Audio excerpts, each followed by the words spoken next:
Entitled parents threaten to call CPS and sue daycare for having an autistic child.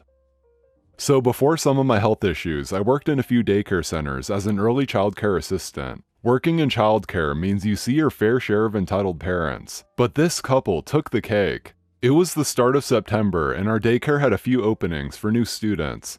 I had been at this daycare for maybe a month and had gotten quite close to the group of 12 or so children, and I was excited to meet any new students we would be getting in. It was midweek when we were told a new family would be starting with us and would be bringing in their 2 children. Entered the entitled family. From the moment they came through the door, it was evident that they were going to be a bit of a pain, but you sometimes get difficult parents. Entitled mom walked in with a "Can I speak to your manager" haircut. Entitled dad was trying to wrangle his 2 kids. Kid 1 was a 5-year-old girl. She was well-spoken and independent, but something about her seemed a bit off. Kid 2 was 4 and, well, not to be mean, but he was fat. I'm not talking a bit pudgy. I mean, this was the biggest and roundest child I have ever laid eyes on. Now, I'm far from a spring chicken myself, and were his size not relevant to the story, I wouldn't even share it, because who am I to judge? From the first few minutes watching this family settle in, a few things became quite apparent. Kid 1 was mostly ignored by her family, and Kid 2 had everything done for him. The parents only stayed for an hour to let the kids settle in, then headed to work, and I thought things would be normal. But oh no. Kid 2 had apparently taken quite a liking to me and was super clingy. It's nice to be liked, but we do try to encourage children to play with each other more than the teachers, with one exception. A kid we'll call Sweet Boy. Now, Sweet Boy was the sweetest child I have ever had the pleasure of teaching. He was almost 4, loved Robert Munch books and fire trucks, which was amazing since we were 4 buildings down from a fire station, and another girl's dad was a firefighter. Sweet Boy was also almost entirely nonverbal and had autism. This meant sometimes he had some difficulties with his interactions, but was overall very happy standing on a stool most of the day watching the firehouse and playing with his trucks. Usually I worked with Sweet Boy all day since he had also taken a liking to me, and for many toddlers on the spectrum, having someone they're comfortable with really helps with their ability to follow instructions and join in with group activities. Kid 2 did not like this one bit. He was constantly demanding the attention of not only me, but of the other staff members too, and when he felt like he didn't get it, he would cry. Now, I'm a very compassionate person, but also a no-nonsense teacher, and the crying grew more tiring the more obvious it was how spoiled Kid 2 was. Not only did Kid 2 not know how to put on his Velcro shoes, open his lunchbox, or put his coat on, at 4 years old, a feat most 4-year-old kids can manage with a bit of effort, he would demand help, and when told, "I want to see you try first on your own and then I'll help you," he would have a fit, crying and throwing whatever he had. The second day they came to daycare, Entitled Dad pulled me aside to inform me that Kid 1 had said a child had hit her. Of course, I was surprised, but it is a daycare and these things can happen. I apologized and told the dad we would keep an eye on her to make sure nothing happened again. Though I did find it odd, since she had spent most of the first day playing by herself, as she had stated she likes her own space. We kept an eye on her all day and nothing happened. We were relieved. However, Kid 2 had begun hitting many other children and trying to take their toys from them, only to throw more tantrums when told to wait his turn and not to hit. This was especially worrying because of his size, and that most children in our care were quite small for their age. Again, the next day, Entitled Dad comes in, this time with Entitled Mom, claiming their daughter had been hit. I politely informed them that their daughter hadn't interacted with anyone, except for one other newer girl, and that we had been keeping a very close eye on her all day and had not witnessed any such event. Entitled Mom grabbed Kid 1's arm and said, "Show me, who is the boy who hit you?" The kid points to Sweet Boy. I tell the parents, "Sweet Boy didn't even interact with Kid 1, I was with him all day." Entitled Mom glares at me and says, "That autistic boy should be in a special school for other autistic children." I am getting annoyed, but trying to remain polite, I say, "Sweet Boy does just fine in this class, and this is where his older brother came, so he's comfortable here." Entitled Dad then cuts in, That autistic boy traumatized our daughter. I don't want my children going somewhere unsafe. I reiterated the fact that Kid 1 had not informed us of being hit by anyone, that we hadn't seen anything, and it most definitely wasn't Sweet Boy who did it. Then I done goofed. I informed them that their kid, Kid 2, had actually hit several children. They both insisted that he was just stressed about the new environment. They gave a half-hearted, "Remember, gentle hands," to their kid and left.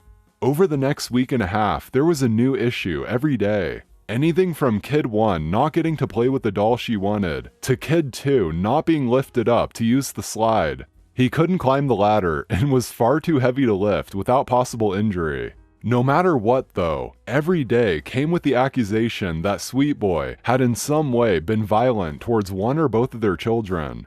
I had been careful to tell my manager, who worked downstairs in the other classroom, everything that had been happening when it was happening, and my coworkers backed me up. My manager was a small but tough older woman with very little filter who was not afraid of conflict. One morning, she decided to stay in my classroom as the kids came in to see firsthand what entitled mom and dad were going to say.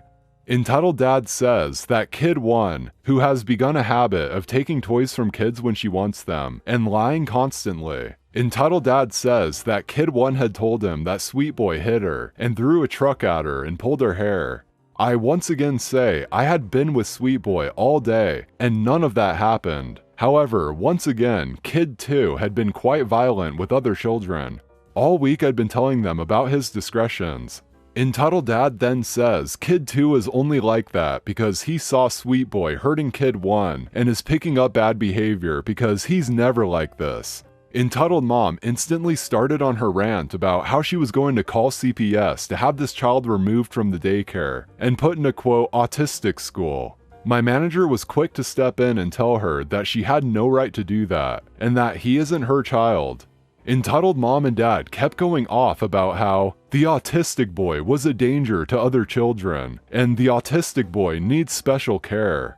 My manager was clearly getting frustrated and said, "You need to stop calling him the autistic boy. His name is Sweet Boy, and that is incredibly disrespectful." Entitled Mom said, "Well, he is autistic, so I can call him what I want." Then my manager said something that I did not expect. "So would you be fine if everyone called your kid the fat boy instead of his name?" Entitled Mom and Dad saw red. They grabbed their children and stormed out, cussing about calling the police.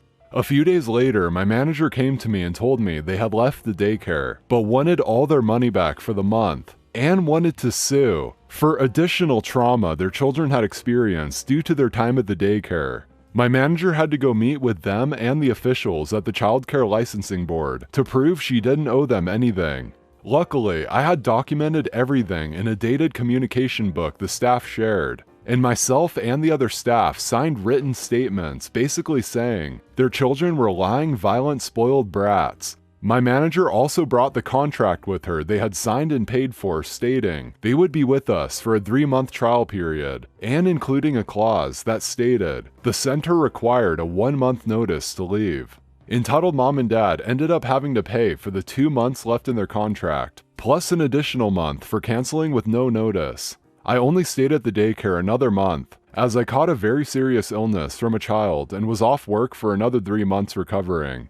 But last I saw, Sweet Boy was doing wonderfully. Entitled Mom blamed me for being groomed by her former friend with benefits. So I'm a 30-year-old woman, but when I was 17, I attended a family event with my mother and some of her other friends from her school days. I met lots of people I'd heard about from her, my dad, and my aunts and uncles on both parents' side for years, which was pretty rad to put a face with a name.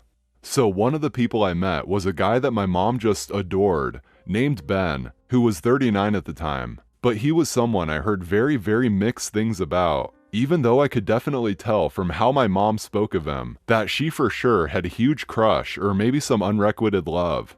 A lot of these old friends, including Ben, added me on social media as well as their kids my age. Then the messages began, albeit innocently enough. Things like, "Hey, it was really cool to meet you. I was good friends with most of your aunts and uncles and both of your parents. You like Pearl Jam? You're definitely your dad's kid." Just things like that.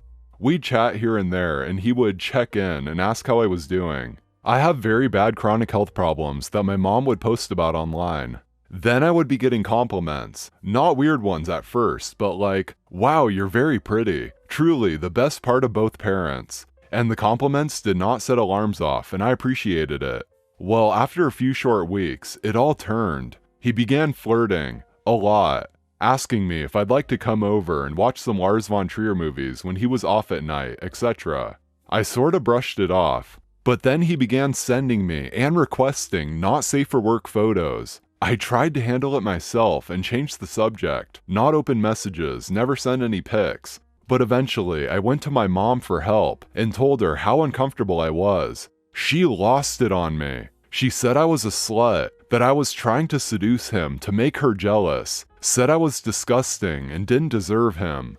I was so hurt. I did nothing to lead him on. I was roped into a situation that I was so unprepared and scared of, and she made me seem like a cartoon villain. She went around telling my whole family and her friends about it, and painting me as the problem. And then she went no contact with me for months because people were shutting her down, telling her it was Ben's fault, not a literal child. But she would smear me online publicly any chance she got, and I suffered a lot of anguish from it. I've been in therapy recently and coping with the years of things like this that I went through. But I hoped maybe saying it out loud here would help me come to terms with my hurt and, I don't know, maybe validate my feelings and tell me I wasn't crazy.